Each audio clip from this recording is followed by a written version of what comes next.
प्रिय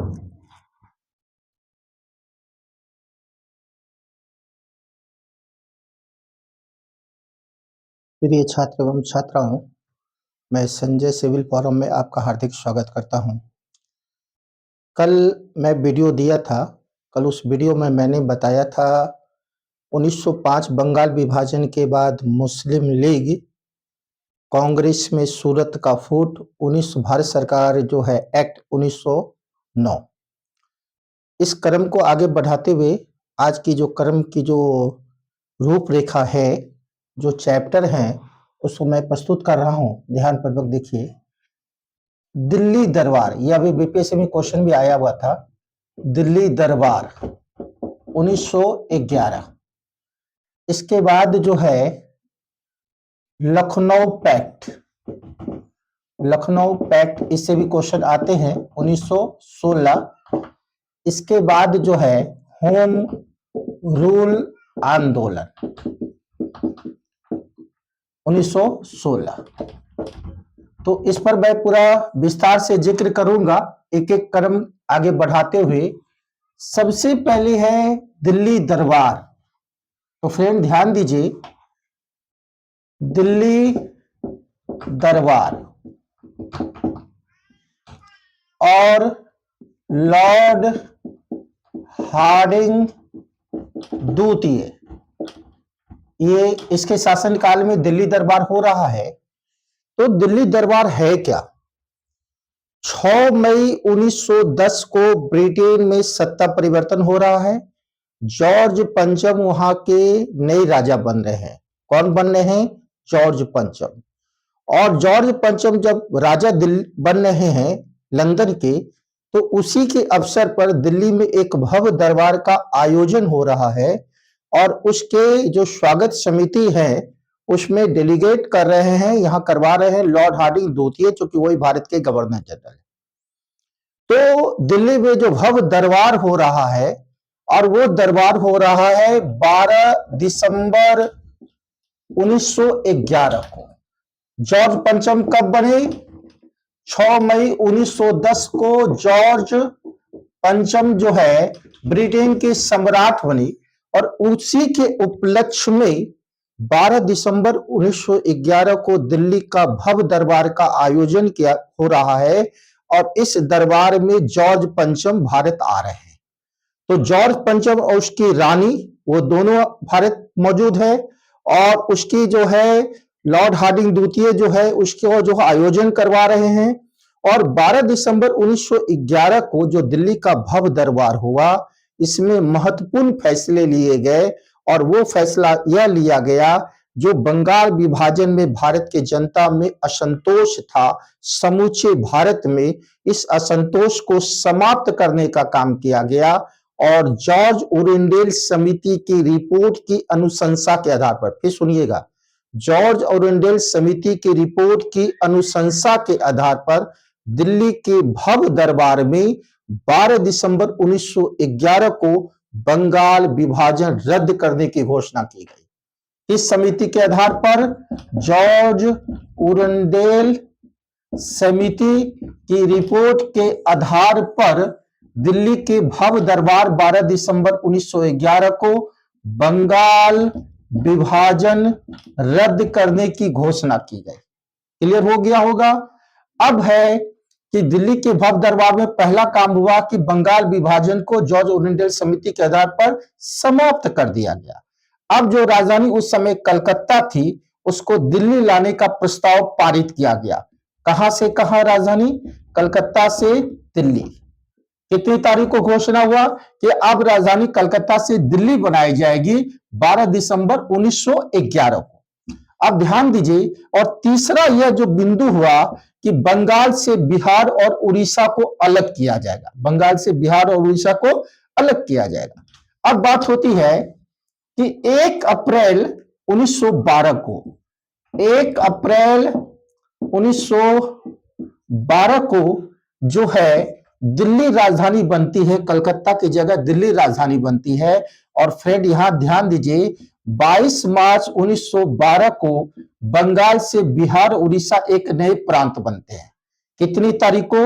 और 22 मार्च को ही बिहार स्थापना दिवस मनाया जाता है। और 22 मार्च 1912 को बिहार से यानी बंगाल से बिहार उड़ीसा एक नया प्रांत बना।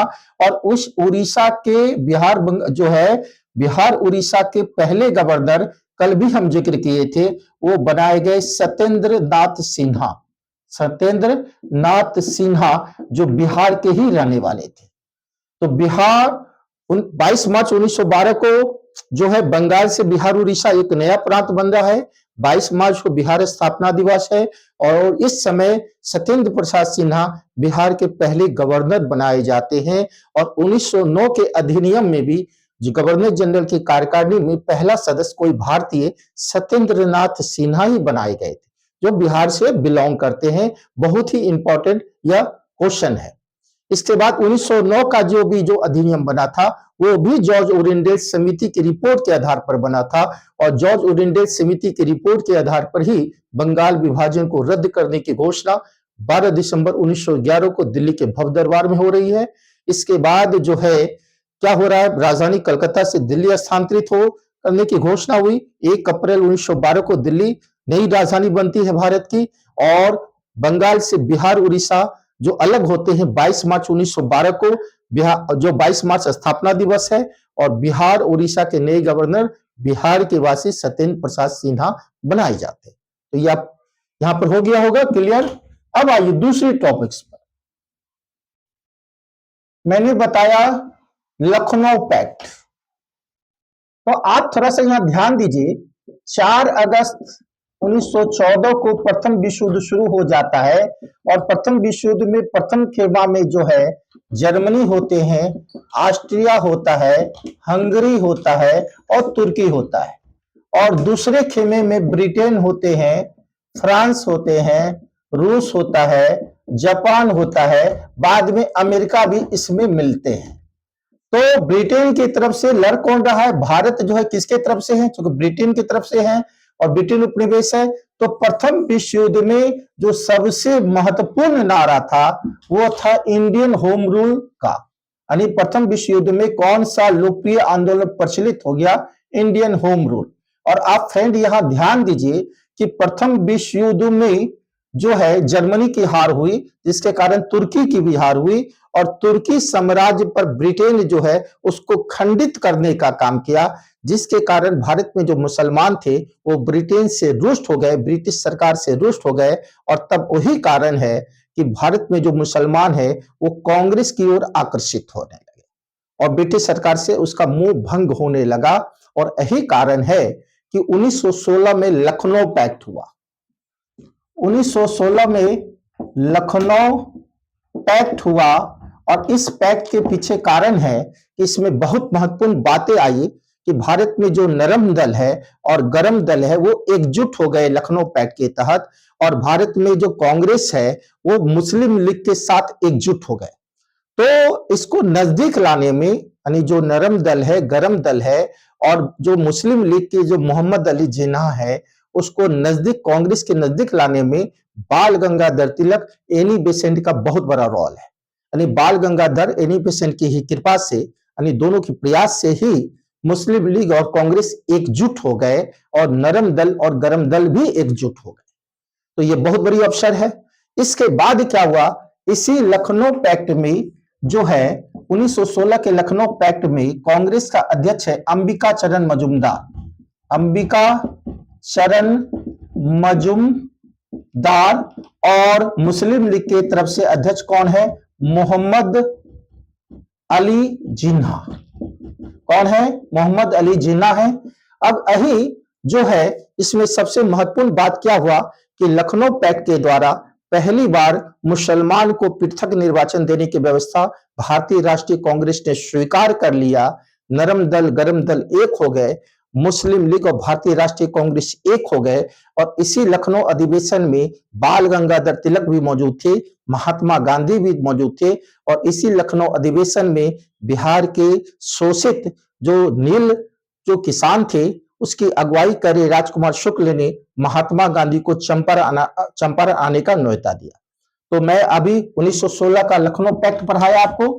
इसके बाद तीसरी कड़ी में सबसे अति महत्वपूर्ण कड़ी में वो है होम रूल आंदोलन। होम रूल आंदोलन। तो ध्यान दीजिए फ्रेंड कि प्रथम विश्व युद्ध में सबसे लोकप्रिय आंदोलन कौन प्रचलित हुआ, एग्जाम में क्वेश्चन आते हैं। तो होम रूल आंदोलन। विश्व में सर्वप्रथम होम रूल आंदोलन को आयरलैंड में चलाया गया और आयरलैंड से प्रभावित होकर भारत में भी होम रूल आंदोलन को चलाया गया। और आयरलैंड में होम रूल के जो नेता थे, सर्वमान्य नेता, यह क्वेश्चन आ चुका है यूपीएससी में, उसका नाम है रेडमंड। तो यह आयरिश नेता थे। तो विश्व में सबसे पहले होम रूल आंदोलन को कौन नेता चलाया? रेडमंड चलाया, आयरलैंड में चलाया। और आयरलैंड से प्रभावित होकर यह आंदोलन भारत में शुरू की गई। और प्रथम विश्व युद्ध में लोकप्रिय आंदोलन कौन हो रहा है? होम रूल आंदोलन हो रहा है। तो फ्रेंड्स ये ध्यान दीजिए कि बाल गंगाधर तिलक 6 साल के जेल के बाद 1914 में रिहा होकर भारत आए। कब आए? 1914 में बाल गंगाधर तिलक जब भारत आए रिहा होकर 6 साल के बाद, तब इसके बाद इन्होंने होम रूल आंदोलन चलाने का शुरुआत भारत में करवाया। अब यह जो होम रूल आंदोलन है बाल गंगाधर तिलक के द्वारा, बाल गंगाधर तिलक के द्वारा सर्वप्रथम भारत में होम रूल आंदोलन की शुरुआत की गई। और वो है 28 अप्रैल 1916 को पूना के बेलगांव में, पूना के बेलगांव में होम रूल आंदोलन शुरू किया गया। और पूना के जो बेलगांव है इसका अध्यक्षता किए जोसेफ बेपिस्टा, जोसेफ बेपिस्टा।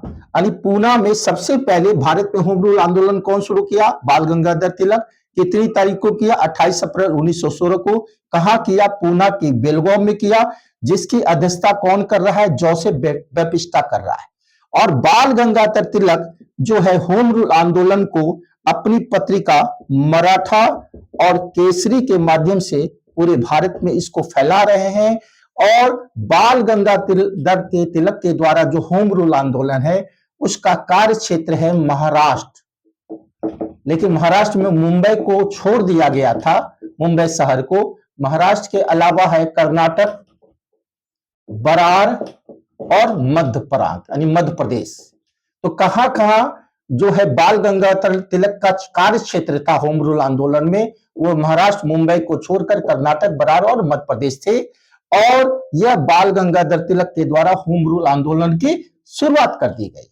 अब जो है 1914 में एनी बेसेंट का भी भारत के राजनीतिक में प्रवेश हुआ।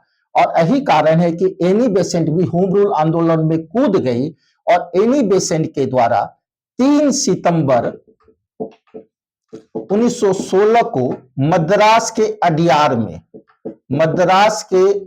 में होम रूल आंदोलन की शुरुआत की गई और यह जो एनी बेसेंट है मद्रास में सबसे ज्यादा होम रूल के कार्यालय थे। पूरा मद्रास में होम रूल लोकप्रिय हो गया। और मद्रास के जो अडियार में होम रूल जो है बनाया गया, उसके सचिव बनाए गए जॉर्ज उरुंडेल।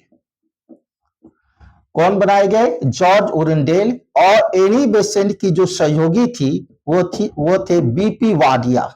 और यह मद्रास ट्रेड यूनियन के अध्यक्ष भी थे बीपी वाडिया, सीपी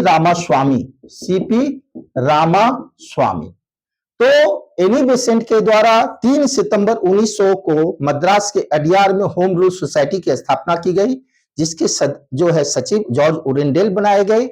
इसके बाद इसके जो सदस्य थे, सक्रिय सदस्य थे, वो मद्रास ट्रेड यूनियन के अध्यक्ष थे बीपी वाडिया और सीपी रामास्वामी। और एनी बेसेंट जो है यह अपनी जो पत्रिका कॉमनवेल्थ और न्यू इंडिया के माध्यम से होम रूल आंदोलन को पूरा लोकप्रिय बना दिया। और एनी बेसेंट का कार्य क्षेत्र अखिल भारतीय होम रूल था, यानी बाल गंगाधर तिलक से ज्यादा जो है इसका कार्य क्षेत्र को किसके हाथ में था? एनी बेसेंट के हाथ में था। इसके अलावा अखिल भारतीय होम रूल जो है पूरा स्तर पहुंचा दी एनी बेसेंट। और इसके बाद ये फ्रेंड ध्यान दीजिए कि एनी बेसेंट की लोकप्रियता पूरे भारत में फैल गई। अब जो है इसकी सर्वाधिक शाखा कहां था? साउथ में मद्रास में था। इसके अलावा जो है उत्तर प्रदेश, महाराष्ट्र, गुजरात के कुछ गांव में भी यह लोकप्रिय हो गए होम रूल आंदोलन। जब इसका स्वरूप पूरे भारत में फैल गया तो ब्रिटिश सरकार को चिंता होने लगा और तब ब्रिटिश सरकार इस पर दमन करना शुरू कर दी।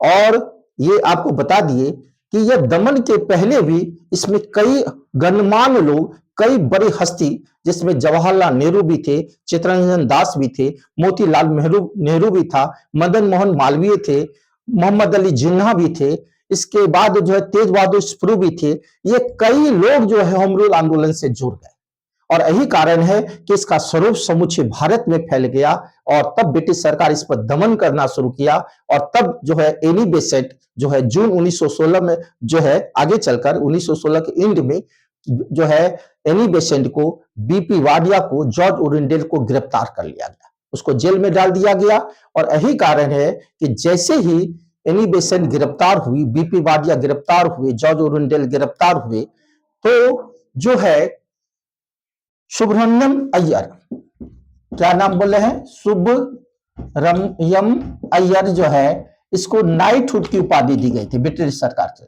तो यह नाइटहुड की उपाधि जो है ब्रिटिश सरकार को वापस कर दिया, सरकारी उपाधि थी। सुब्रमण्यम अय्यर जो है एनी बेसेंट जब गिरफ्तार हुई उसी के उपलक्ष्य में कि मैं ये नाइटहुड की उपाधि ब्रिटिश सरकार को लौटा रहा हूं, यह भी क्वेश्चन आता है। और एनी बेसेंट के द्वारा जो होम रूल सोसाइटी है, गोपाल कृष्ण गोखले ने सर्वेंट ऑफ इंडिया सोसाइटी की स्थापना की थी। तो सर्वेंट ऑफ इंडिया सोसाइटी ने होम रूल आंदोलन का समर्थन नहीं किया। यह भी क्वेश्चन आता है कि कौन सोसाइटी होम रूल का समर्थन ने किया। सर्वेंट ऑफ इंडिया सोसाइटी, जिसकी स्थापना गोपाल कृष्ण गोखले किए थे और वो महात्मा गांधी के राजनीतिक गुरु भी थे, और उन्होंने होम रूल आंदोलन का साथ नहीं दिया। लेकिन ऐसी बात नहीं है कि होम रूल में कई गणमान्य लोग साथ दिए, जवाहर जी दिए, मोतीलाल नेहरू दिए, मोहम्मद अली जिन्ना दिए, मदन मोहन मालवीय दिए, है ना, बीपी वाडिया दिए, जॉर्ज ओरेंडेल दिए, तेज बहादुर सप्रू दिए। अरे पूरा भारत में होम रूल पूरा लोकप्रिय हो गया। और यही कारण है कि ब्रिटिश सरकार, पूरा भारत में इसकी जब लहर फैल गई तो ब्रिटिश सरकार को दबाव में झुकना पड़ा। और जब ब्रिटिश सरकार मॉन्टेग्यू घोषणा लेकर भारत आई तो एनी बेसेंट को रिहा किया गया और भारत में सर्वसम्मति से जो है 1917 के कलकत्ता अधिवेशन में एनी बेसेंट को प्रथम भारतीय महिला कांग्रेस का अध्यक्ष चुन लिया गया। और यह होम रूल आंदोलन भारत में सफल ही माना जाएगा। और यही कारण है कि 1918 में जो बाल गंगाधर तिलक और एनी बेसेंट का जो होम रूल क्षेत्र है वो सबको आपस में मिला दिया गया। तो फ्रेंड्स, आज हम पूरा इसको बताए हैं होम रूल के बारे में।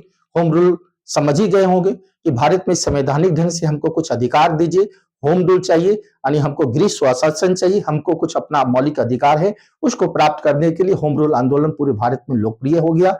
तो आज के वीडियो में मैं इतना ही बताया, पूरा डिस्क्रिप्शन से पूरा एक एक बिंदु को बता दिया। इसको वीडियो को बार बार देखिए और आपका पूरा कॉन्सेप्ट भी क्लियर होगा, फैक्ट भी इसमें कई बातें हैं। तो इसी के साथ जो आज जो है इस वीडियो को हम समाप्त करते हैं और ये क्रम आगे बराबर जारी रहेगी आप लोगों के लिए।